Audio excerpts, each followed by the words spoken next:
We experience so many scary thoughts and emotions. We will curdle them and disguise them among many facades. So we are soothed from its wrath.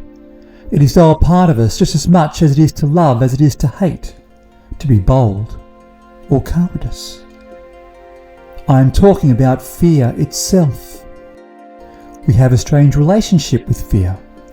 For as long as we can hope, desire and yearn to live a fruitful life, we will always have to be fearful of something. It is a byproduct of trauma, where we will suddenly feel our thoughts cascading and doubt our abilities. Then all of a sudden, we will decide to stay home more often, avoid crowds, avoid social contact, or even avoid certain creatures. We may believe we know what it means to be afraid, but what if we decided to learn more about what it means to fear? As when we think about it, fear can be far simpler than what we give it credit for. We spend a lifetime concentrating on what we actually fear. It can be the dread of having to make a speech and being judged by an audience. It can be having to mingle with a crowd, and yet the quirky thing about fear is that our primary reason for fear is not the stimulus, but fear itself. When we break down what fear is, it is simply an emotion. It's something that we feel in our bodies, and we can visualize through the mirror of our minds. Fear promotes the artist within us to paint a picture so vividly.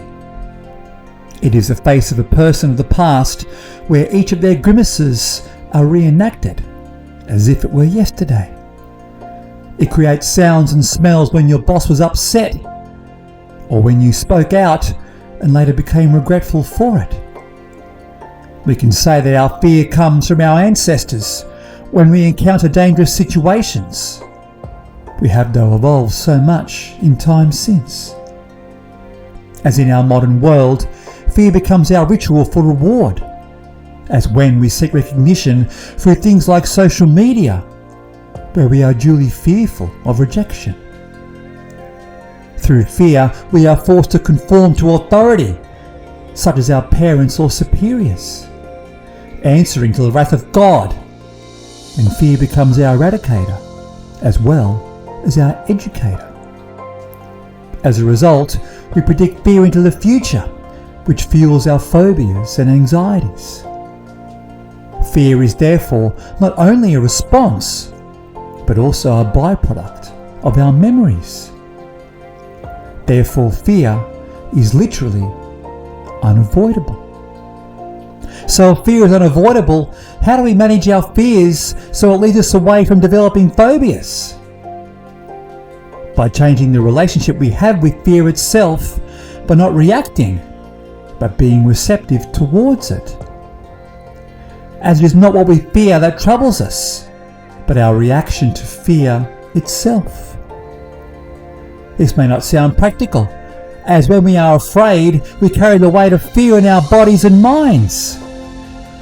But when we are receptive to fear, we don't fight these feelings, but decide to coincide with it. Building calm to then see reason and determine better judgment to aid our next actions. Letting our thoughts rise beyond our immediate reactions. As if we can understand fear as being beyond just an act of being afraid.